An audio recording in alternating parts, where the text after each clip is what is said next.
Okay, yep, so I didn't manage to get here yesterday daytime, so could you just give a brief overview of yesterday? Yes, Vince. I was here all day yesterday. Yeah, it was a beautiful sunny day, lunchtime sunshine for the General Assembly, which we hold every day at 1 o'clock. It was well attended by about 30 people, and people spoke about their why they were here, many different reasons for being here, whether it was the financial crisis, the economic hardships and cuts that people are facing, or more broad reasons. People are here because of, you know, the destruction to the environment, their anger at the wars that are going on, or the sadness or feelings about the conditions of their lives. So what really I grasped from yesterday were the many different reasons that people were here for. And I spent a lot of the day talking to different people down on College Green.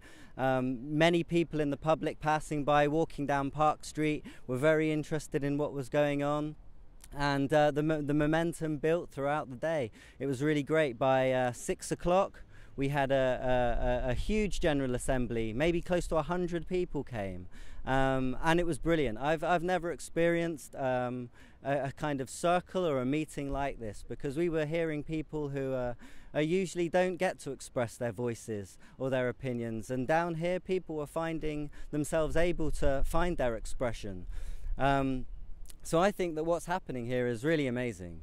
Okay, I've been kind of keeping up with the blogs and stuff from Bristol, and it seems there was a little bit of an incident in the night time involving somebody trying to get into someone's tent, probably coming from Park Street or something, and then police having to come down. Can you just clear up any rumours or exactly what happened with that? Okay, I wasn't here myself for that, but I have asked about what happened. And yeah, you know, in the evenings there has been a bit of a free party scene over in the tent behind me there.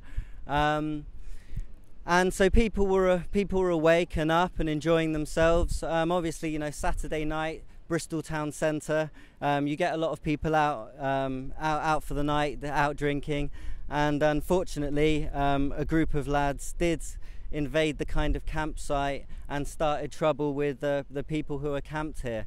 There was a small fracas took place, and the police were called. There was an issue from the people about whether the police dealt with it seriously enough. But you know, just on that point, actually the relationship between people and the police so far has been positive here. It's early days, but you know, we're here. We haven't had any reason to worry about being moved on yet. Or threats of that, so that's been good. But I would want to put to you, you know, in that question, Vince, that actually the feeling here is one of, this is a very peaceful camp and a very peaceful protest. It's a very safe space, and among the community here, people have been talking about, you know, community self-defense. And so yeah, no, not really much. No, there's a real sense of that we can govern this, we can manage this, we can defend ourselves. And generally, on the whole, very peaceful. Okay, so again, just to clear up stuff that I've been hearing, there seems to be online in both London and Bristol talks of possible evictions, despite kind of the church owners of the land that is both being occupied. So what have you heard about that from Bristol? You just said then that there wasn't talk of that, and also just, do you have any links to London to find out actually what's going on over there? Yeah, there are links to London through the Facebook page, and we're also going to be holding workshops here. One called the kind of looking at the global Occupy movement, where we will be learning together, sharing information about the global movement, what's happening in London, what's happening in other cities around the world.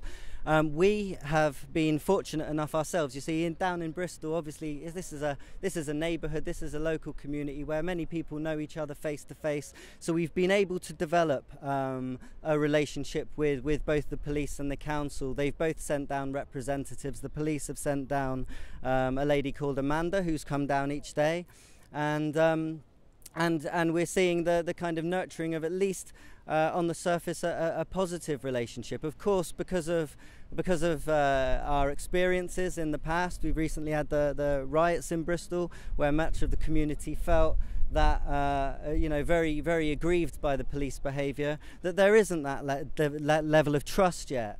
But you know, at the moment, I think we've got to be positive and recognise we are all one. The police, the council, all of the establishment, we want to draw them in as part of that 99%. We want to make that 99%, even, you know, people are talking about 100%. We are all one.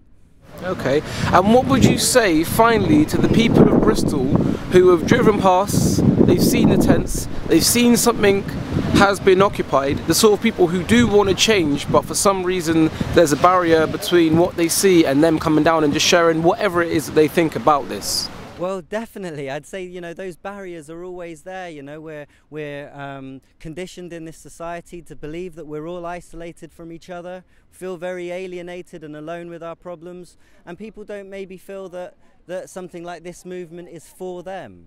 But what we're really seeing here is such diversity of reasons for people being here, and I think that this is a place in which you can represent yourself, rather than feel that if you don't feel represented by the establishment, come down and represent yourself, have a voice. If you feel that you've been voiceless and not being listened to, come down and use your voice. This place is for you, and we need you, because we need everybody to come down to create this together.